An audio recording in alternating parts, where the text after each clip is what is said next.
guys, இன்னைக்கு bread omelette சாப்பிட்டேன். எப்படி இருக்கு? சூப்பராக இருக்கும். வாங்க எப்படி பண்ணுறதுன்னு பார்க்கலாமா? இது என்னதா? மயோனேஸ். முதல்ல ஸ்டவ் ஆன் பண்ணி அதுக்கு மேலே பேனை வச்சு அதுக்கு மேலே ஆயில் போட்டு அதுக்கப்புறம் எக் பீட் பண்ண எக் அது மேலே அப்ளை பண்ணிட்டு அதுக்கு மேலே 2 ப்ரெட்டை வச்சுட்டு அதுக்கு மேலே நம்ம லைட்டாக மயோனேஸ் அண்ட் குரியன் சட்னி அதெல்லாம் வச்சு நம்ம வந்து நல்லா ஸ்ப்ரெட் பண்ணியாச்சு. ஸ்ப்ரெட் பண்ணிட்டோன்னே கொஞ்ச நாள் விட்டுட்டு கொஞ்சம் நல்லா சீஸ் வந்து அப்படியே பிட்டல் பண்ண சீஸை நான் வந்து போட்டுக்கிட்டேன். அதுக்கப்புறம் அதை கொஞ்சம் மடிக்கணும். ஸோ நான் வந்து மடிச்சிடலாம். திருப்பி போட்டேன். திருப்பி நான் வந்து என்ன பண்ணேன், அப்படி வச்சுக்கிட்டேன். அதுக்கப்புறம் திருப்பியும் மடிச்சிட்டேன்.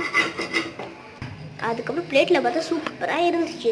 உரிச்சு அதுக்கு மேலே என்ன அதை கத்தி அதை ஸ்லைஸாக கட் பண்ணி அதுக்கப்புறம் நான் வந்து அதுக்கு மேலே சாஸை ஊற்றி சாப்பிட்டேன் பாருங்க. சும்மா சூப்பராக இருந்துச்சு guys.